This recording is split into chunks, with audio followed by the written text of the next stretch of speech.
Hello, my name is Roberto García. I'm a second year student from Zamorano, and this is our video about plagiarism for high English. And so it's been appointed to us that many of the problems some students have in Zamorano is the problem with plagiarism. It has a lot of sanctions in here, and in general, you can even get out of Zamorano because of that. So, because of that, many of our English teachers have appointed that we need to do a plagiarism workshop, which we developed last week, in which groups did presentations about the most common questions about plagiarism. So, in this video, we'll try to make a little summary about all of them, and we'll be focusing mainly on paraphrasing, the steps how to paraphrase correctly, when to paraphrase, quotations, when do we need to use quotations and not paraphrase, how to do them, the steps to possibly do them, how to write a proper bibliography, and we'll be answering some of the most frequently asked questions about plagiarisms, and that's in order to help all of our colleagues. Well, I'm going to talk about frequently asked questions regarding plagiarism. Every time people do an informative report or make an oral presentation, they tend to ask themselves what is considered as common knowledge. This means that they care if their audience or reader is familiar with what they are talking about. According to the MIT, common knowledge refers to information that the average educated reader would accept as reliable without having to look it up. So, common knowledge information does not need to be cited. Another frequently asked question is, why should I be punished for turning in my work even if it is for two different classes? This doesn't seem logical, but it can be considered as a form of cheating because you are using a previously written work for a new assignment. The best thing to do in this case is ask the teacher if he or she is okay with that, but assuring you add new info to the paper. Another controversy is that if it is necessary to use both quotation marks and citations if I'm directly quoting a source, and the answer for that is yes. But you need to do that as minimum as possible. It is recommended just to quote the most important ideas, and the rest you should say it using your own words. Here in Zamorano, we tend to use the APA citations, but there are many other methods such as MLA style. Another question is that if I paraphrase a passage, do I need to cite the source? Well, definitely, because even though you're not using the author's words, you're using his ideas, so it's necessary to give him credit for that. This relates to the use of minor substitutions, which means you are saying somebody else's information, but with your own words and style.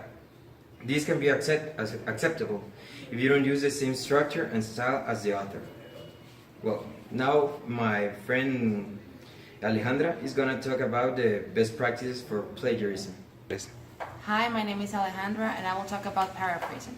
According to Purdue University, paraphrasing is using your own rendition of essential information and ideas expressed by someone else, presented in your own form. Paraphrased material is usually shorter than the original passage and helps one shape the meaning from the text to another specific project. Now I'm talking about the 5 steps to effective paraphrasing. The first one is read and then reread the original passage until you understand its full meaning. The second one is take notes and use the most essential elements of the passage. Third one is set aside the original passage and then write your own passage on another sheet of paper. The fourth one is to make sure that your own version accurately expresses all the essential information in a new form. The fifth and the last one is that if you borrow any unique terms or phrases from the original source, use quotation marks to identify them and include an internal citation. At last, I will talk about quotating. Quotations need to be taken from their original context and integrated fully in their new textual surroundings. Every quotation needs to have your own words appear in the same sentence.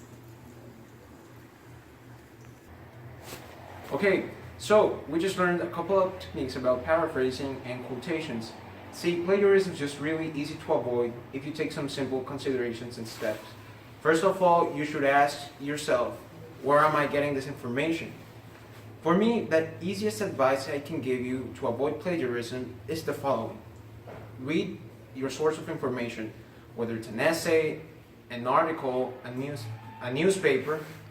or any website from the internet or a video, take the transcript or the original information, and now take the essay you wrote. See if your ideas and your way of writing are equal to the ones of the original author.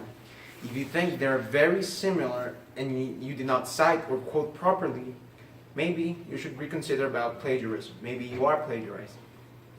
Remember, there's no such thing as plagiarizing because of ignorance, because we all know how to avoid plagiarism. And I think it's very important that we continue working on our methods of plagiarism, of how not to plagiarize, how to avoid it, and we should stop it. Plagiarism can make you look bad and make you look as you stole someone else's work. And you should respect that and maybe work a little bit harder on your skills, and that's my advice. Thank you for your attention on our video, the workshop of how to avoid plagiarism. I hope you enjoyed it and you learned techniques on how to avoid plagiarism. Thank you.